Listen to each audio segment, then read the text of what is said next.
আল্লাহ রাব্বুল আলামিনই প্রথম, আল্লাহ পাকই শেষ। আল্লাহ পাক প্রকাশ্য, আল্লাহ পাক গোপন।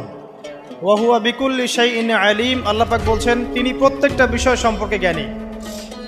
সূরা হাদীদ আয়াত নাম্বার 3। তো আমরা বুঝতে পারছি যখন কোনো কিছু ছিল না তখন আল্লাহ রাব্বুল আলামিন ছিলেন, আবার যখন কিছু থাকবে না তখন আল্লাহ পাক থাকবেন। কুল্লু মান আলাইহা ফান ওয়া ইয়াবকা ওয়াজহু রাব্বিকা যুল জালালি ওয়াল ইকরাম। সমস্ত কিছু ফানা হয়ে যাবে, শুধুমাত্র আল্লাহ রাব্বুল আলামিনের সত্তা, জাত এটা বাকি থাকবে। তার মানে আল্লাহ পাকই শুরু, আল্লাহ পাকই শেষ। আল্লাহর কোনো শুরু নাই, আল্লাহর কোনো শেষ নাই।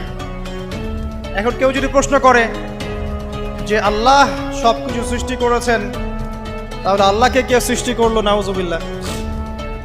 তখন আমরা বলবো যদি কেউ আল্লাহকে সৃষ্টি করতো তাহলে তো সেই সৃষ্টিকর্তা হয়ে যেত, তাই নয় কি? এভাবে এক এক করে যদি আমরা পিছনের দিকে যেতে থাকি তাহলে একটা পর্যায়ে গিয়ে তো আমাদেরকে থামতে হবে। তো আমরা যেখানে গিয়ে থামছেন সেটাই হচ্ছে আল্লাহ রাব্বুল আলামিন। আল্লাহ পাকের আগে কিছুই ছিল না, বরং অতীত, বর্তমান, ভবিষ্যৎ এটা সময়ের মধ্যে আছে, যে সময়ের মধ্যে আমরা বাস করছি।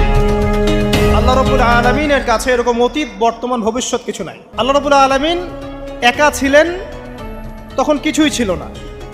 আবার যখন সব কিছু ধ্বংস হয়ে যাবে আল্লাহ পাক একাই থাকবেন, আর কিছু থাকবে না।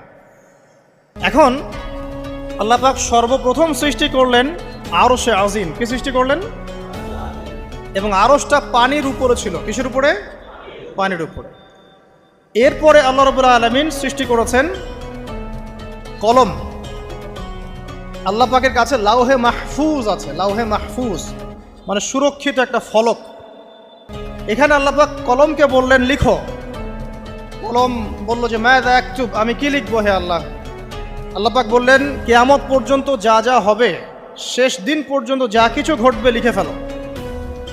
কলম লিখে ফেলেছে কিয়ামত পর্যন্ত কি কি হবে। অতএব আপনার রিজিক নিয়ে এত টেনশন করার কোনো দরকার নেই।